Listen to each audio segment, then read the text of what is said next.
Le journaliste de l'hebdomadaire Le Démocrate avait été disparu pendant 6 jours sans donner de nouvelles avant qu'il ne soit retrouvé dans la nuit du lundi au mardi 11 avril. La cellule de crise mise en place pour le retrouver était face à la presse ce matin. Les détails dans ce journal.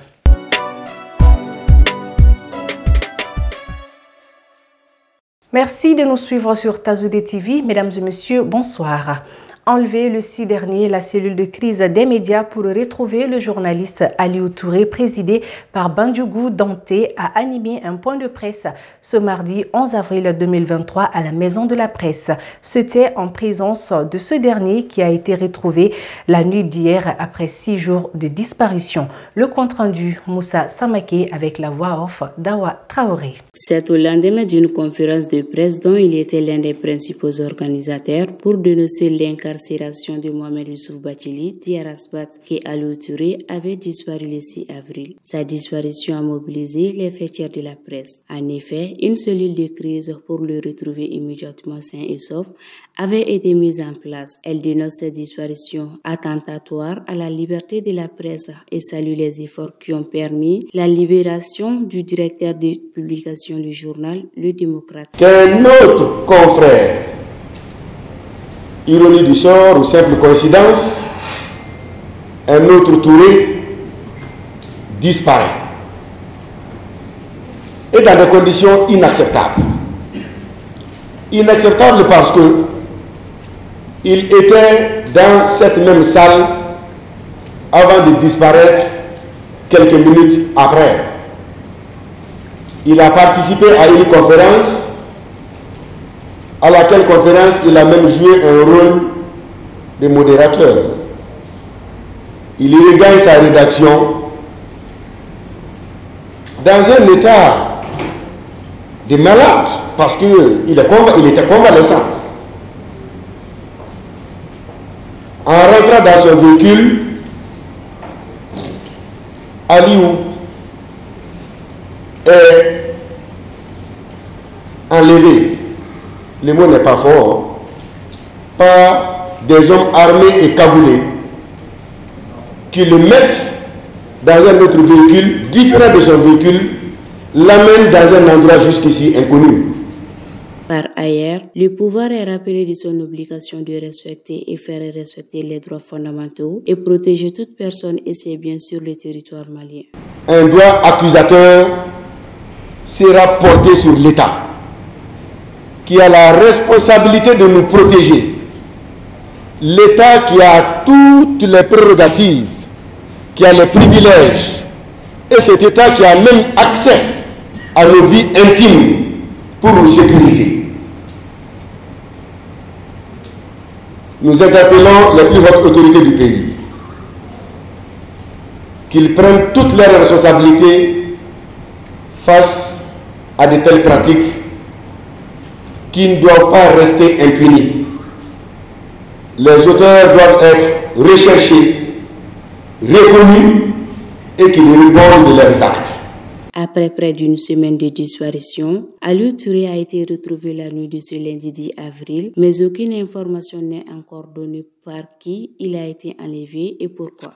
Dans une conférence de presse animée ce mardi 11 avril, la mission d'observation des élections au Mali, Modèle Mali, a rendu public son rapport préélectoral de la période du 1er au 31 mars 2023 qui consistait à suivre les étapes préparatoires du référendum constitutionnel.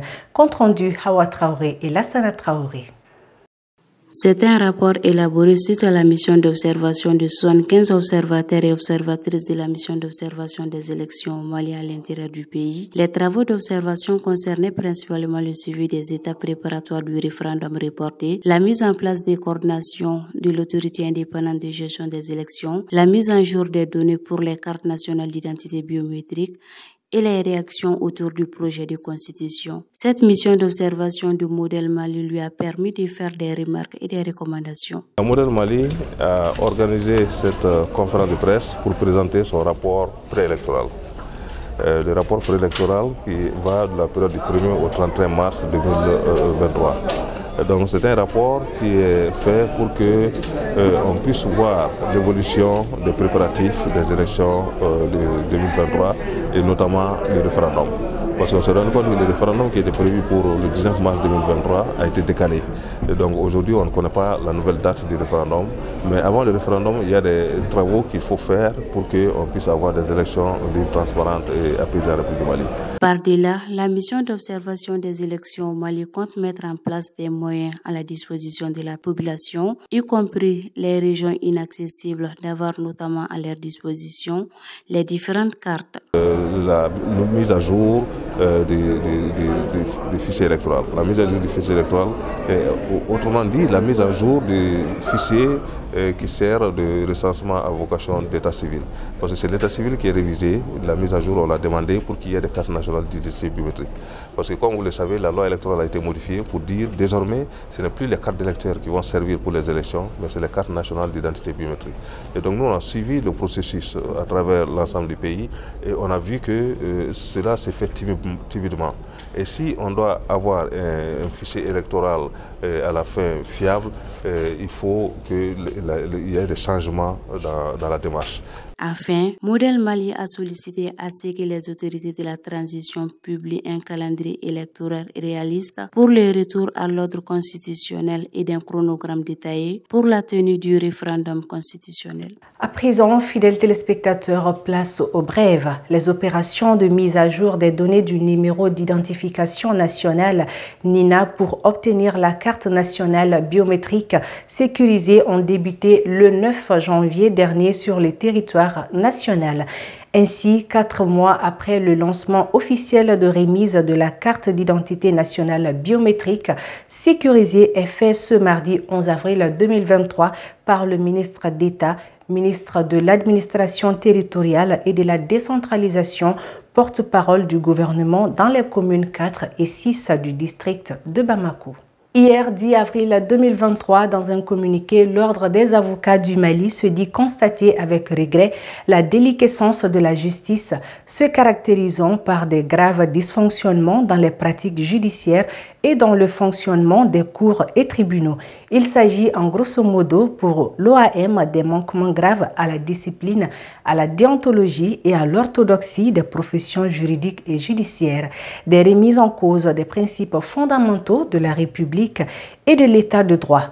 En effet, l'Ordre des avocats demande aux autorités de la transition de faire respecter l'ordre et la discipline au sein de la famille judiciaire qui est pourtant censée en rassurer l'effectivité dans la société. À présent, mesdames et messieurs, l'actualité internationale qui nous amène au Tchad où les autorités ont expulsé l'ambassadeur d'Allemagne pour attitude discourtoise, en République démocratique du Congo où une loi qualifiée hyper-raciste provoque des manifestations et en Tunisie avec la manifestation des centaines de personnes pour demander la libération d'opposants arrêtés. C'est commenté par Mamadou Diallo.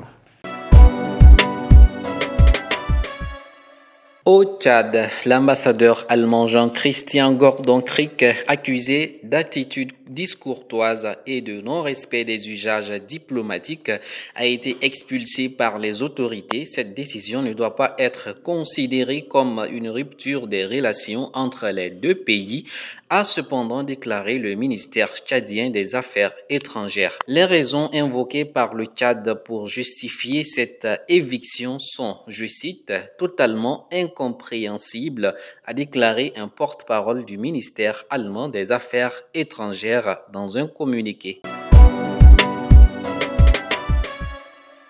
En République démocratique du Congo, plusieurs centaines de personnes manifestent contre la loi Tchiani, une proposition de loi qualifiée de hypratiste.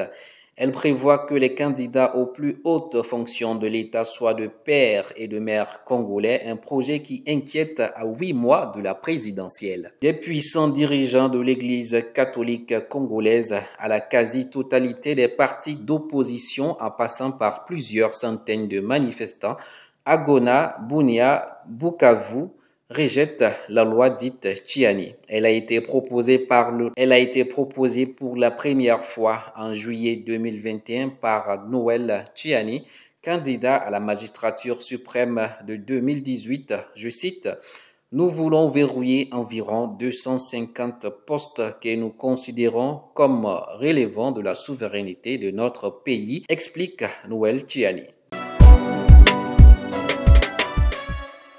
En Tunisie, des centaines de personnes manifestent contre des arrestations d'opposants. Ils évoquent aussi le rejet par le président Kais Saïd du plan de sauvetage du FMI avec lequel le pays était en pourparlers depuis des mois. Ces rassemblements ont lieu au centre de Tunis dimanche 9 avril à l'appel du Front de Salut National FSN, principale coalition d'opposition au président Kais Saïd, pour réclamer la libération d'une vingtaine d'opposants arrêtés depuis début février. Des drapeaux tunisiens ou des pancartes à l'effigie des personnes emprisonnées ont scandé des slogans devant le théâtre municipal de Tunis. Et voilà, fidèles téléspectateurs, c'est tout pour ce journal. Merci de votre constante fidélité et à très bientôt sur Tazodé TV.